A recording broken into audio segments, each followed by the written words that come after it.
Alhamdulillah. Salatu wassalamu ala Rasulillah wa ala alihi wa sahbihi ajma'een. Amma ba'd. All praise belongs to Allah subhanahu wa ta'ala, who has given us the ability to come to His house. We ask Allah to accept our ibadah and forgive our shortcomings. We ask the Almighty Allah subhanahu wa ta'ala to grant us the khair of this day and grant us protection from all types of evil. Ameen ya Rabbil Alameen.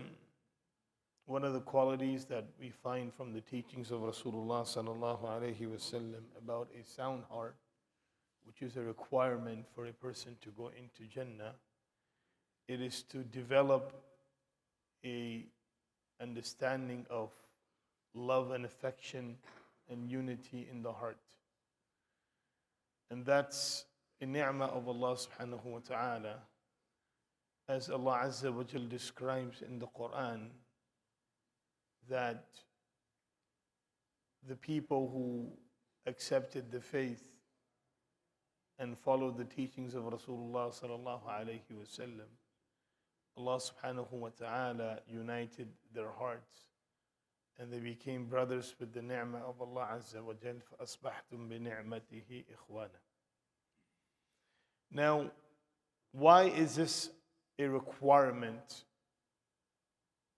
and why is it important for a believer to work on developing this quality in his heart? All of these attributes, as we mentioned, regarding the heart of a believer, these are all the recommendations and commands of Allah subhanahu wa ta'ala and the teachings of Rasulullah sallallahu alayhi wasallam.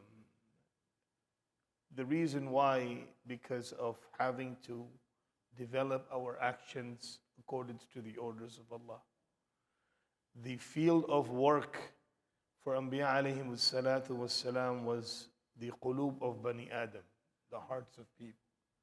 That's why Anbiya alayhim salatu wassalam were sent into this world, so they can change the condition of the hearts of individuals. Because when the heart is changed, insan is changed. And when the heart is not changed or is corrupted, then the entire insan is corrupted. So that's why the field of work for Anbiya alayhim salatu wassalam were the qulub of Bani Adam. And that's the field of every single revelation of Allah subhanahu wa ta'ala. عَلَى قَلْبِكَ لِتَكُونَ مِنَ الْمُنذِرِينَ.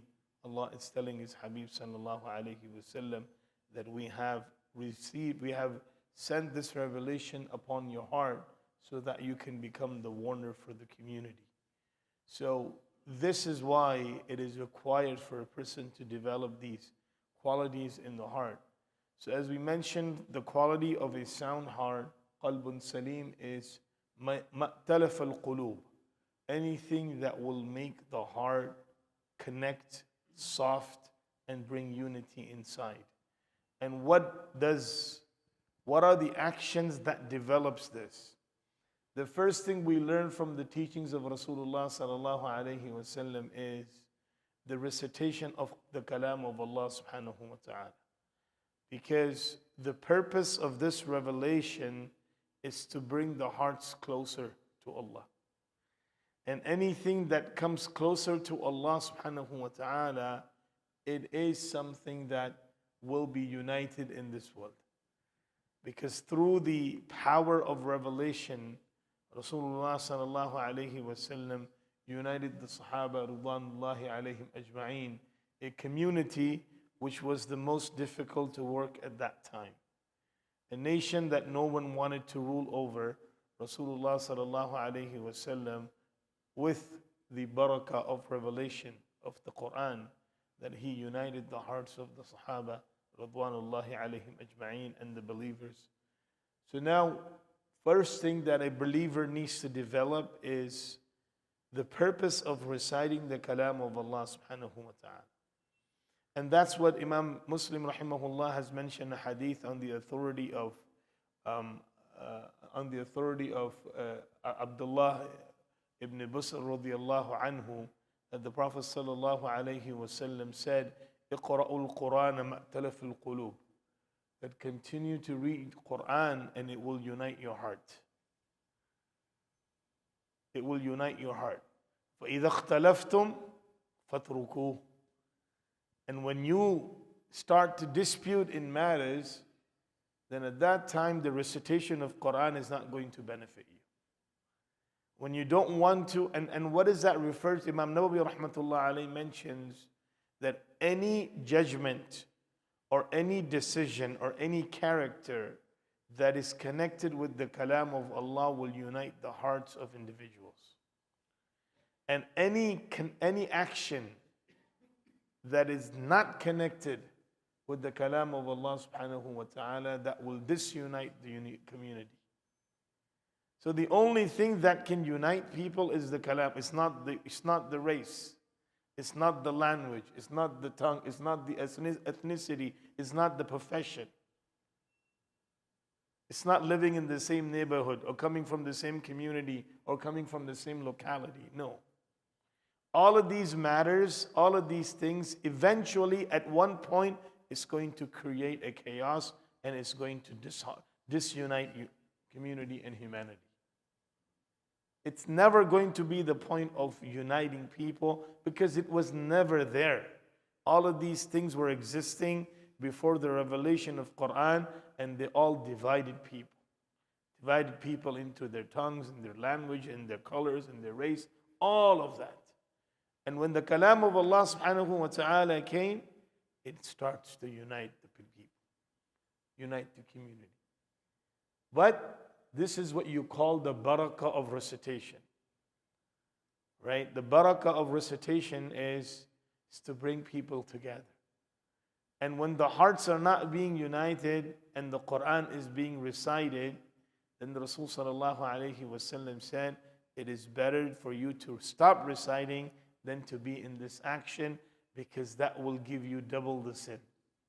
As Imam Nawawi rahmatullah alayhi says, that the purpose of Rasulullah sallallahu alayhi wasallam telling you to abandon it is not to abandon the recitation, rather abandoning the behavior through which you are reciting the Quran. If you're not going to abandon that behavior, then the benefit of Quran will not come into your heart.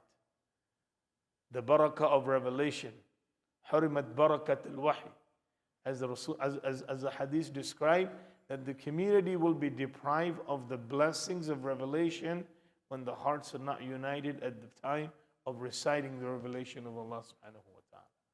The second thing, it is, as Rasul sallallahu alayhi wasallam described, having to clean your heart before you come up in front of Allah subhanahu wa ta'ala, which is the prayers. Right? Rasul sallallahu alayhi wasallam, before starting the prayer, he would command and he would recommend the community that to straighten their sufuf. Because if you don't straighten your sufuf, فَقَدْ اخْتَلَفَ قُلُوبُكُمْ, your hearts will be crooked. Your hearts will be disunited. And why this action has been connected with the heart, there are two reasons that the ulama has mentioned. Number one is, this is the time where every single person is equal in the sight of Allah subhanahu wa ta'ala. Every single person is equal. As Iqbal mentions, एक ही सफ में खड़े हो गए महमूद और अयाज, ना कोई बंदा ना कोई बंदा Nawaz. That one person either is a king or a pauper standing in the same saf in front of Allah subhanahu wa ta'ala, that is that you are the servant of Allah Azza wa Jal. It doesn't matter what position you have in this world. The second thing is, because the command to keep your a'dha together according to the orders of Allah, it has a reflection in the heart. Anything that you do as an action, it is a reflection of the heart. And if you're not able to keep your body parts straight in front of Allah subhanahu wa ta'ala, then that will have a reflection on the heart. So as the body parts are crooked, the heart becomes crooked.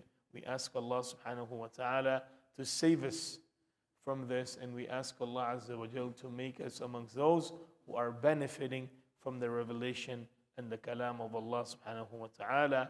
And we ask Allah subhanahu wa ta'ala that we ask Him to grant us the ability to unite our hearts. Ameen ya Rabbal Alameen. Subhanallah wa bihamdihi. Subhanakallahumma wa bihamdik. Wa nashhadu an la ilaha illa anta nastaghfiruka wa natubu ilayk. Jazakumullah khair.